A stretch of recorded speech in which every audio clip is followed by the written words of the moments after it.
Hey there, what's going on guys? Brennan here with Gaming Redefined, and today I have another Overwatch video. This is going to be one of the more helpful videos, kind of like what I put out a few weeks ago. I put out a video on how to actually customize your crosshair. It's actually pretty simple to do so, and if you're wanting how to customize your crosshair, definitely check that video out. I'll leave a link in the video card above.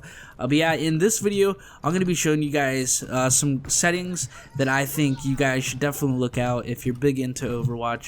And yeah, I feel a lot of people may be overlooking some of these settings. I feel Blizzard has done a great job in their options menu. I know that may be something that you guys are thinking, Brennan, why the hell do I care about the options menu? But yeah, if you play Overwatch and you want to get better, I feel like some of these settings can definitely help you out. So let's go ahead and jump right into it. We're going to jump into the options menu, jump right into the controls. Okay, so obviously everyone knows what the control settings are. You have your mouse sensitivity, controllers, keyboard binds, and stuff like that. Obviously you wouldn't mess with the controller settings if you do not play on a controller. I play on PC, so I don't mess around with that. But this would pertain to you if you're on console. I don't know, you could be one of those guys who plays with a controller on PC. I don't know. I don't do that, but hey, no offense. So this tab, this is what we're going to be focused on. We're going to be taking a look at this tab, okay? It says all heroes, and pretty much these are different settings you can change for each hero. So if you want a certain crosshair with Bastion, or you don't like Genji's crosshair, you can change it up. You can make every hero's crosshair specific to whatever you would like it to be. I mean, obviously within the settings in the game, you can only do so much. But like I said, you can change up the crosshairs. You can do a whole lot in these settings. That's not what we're looking at, but I'm going to show you some settings that actually pertain to only a few different heroes, okay? So Genji and Hanzo, there's actually a settings in this little tab for them where you can automatically climb walls, and this could be pretty helpful. I don't use it because honestly I like to manually climb walls, but you can go ahead and turn this on and it will actually climb the walls without having to hit spacebar, or maybe it's X button on PS4. A button on Xbox, obviously, and this setting is with Genji and Hanzo because obviously they both can climb walls.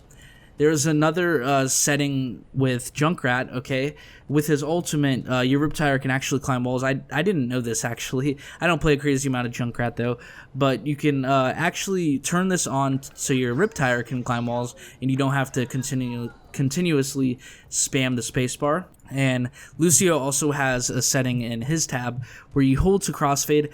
Not too sure what this is because I don't play a lot of Lucio, so I do want to apologize for that. You know, I tried to do some research, but I couldn't really find anything. So I believe I'm just going to take a stab at this. I think what the crossfade is actually when he's wall riding and transferring to another wall. Maybe you won't have to hit spacebar to jump to the other wall, and it'll kind of do it automatically. I don't know. That's just me taking a guess at it. Not too sure. I apologize for that. But we're going to go ahead.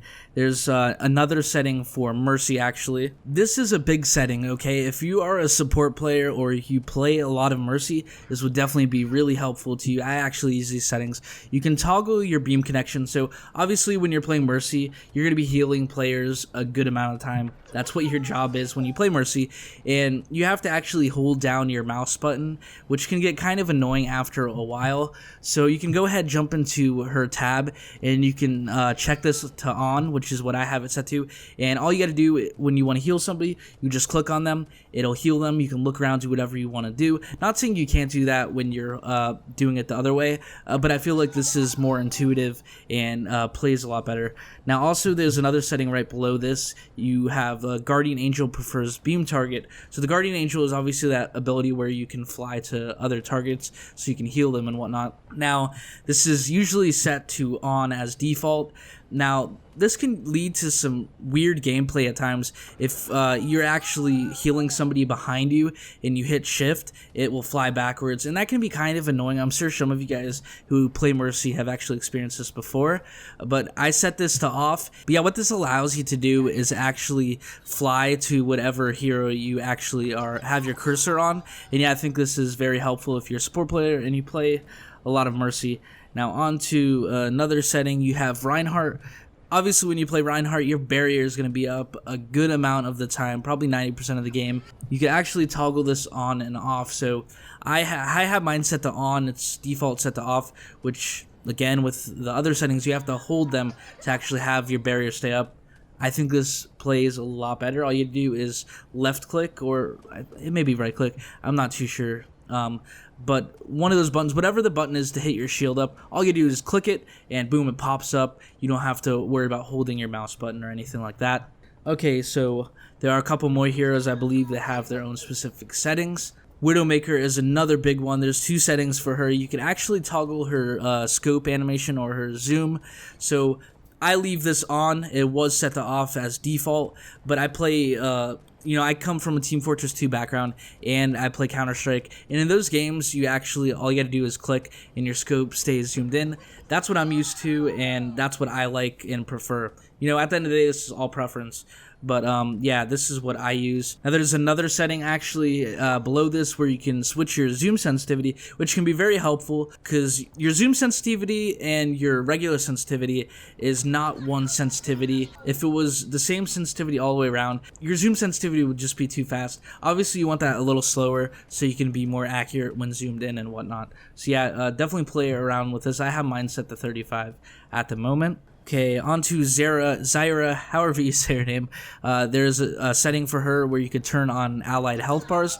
You check this on, and you can actually see the health bars. They switch up, and I believe they turn a different color, and they look a little better, so this can be useful. I'm not too sure. I don't really play Zyra a crazy amount, but this could possibly be useful. But yeah, that's pretty much it. That really wraps up this video. I hope I helped some of you guys out. And if you enjoyed this video, do me a favor, hit that like button for me. And if you want to see more tricks and tips on Overwatch, live gameplays, hero overviews, and stuff like that, definitely stick around and subscribe to the channel. I would also appreciate that as well. And as always, this has been Brennan with Gaming Redefined. I will see you guys in the next video.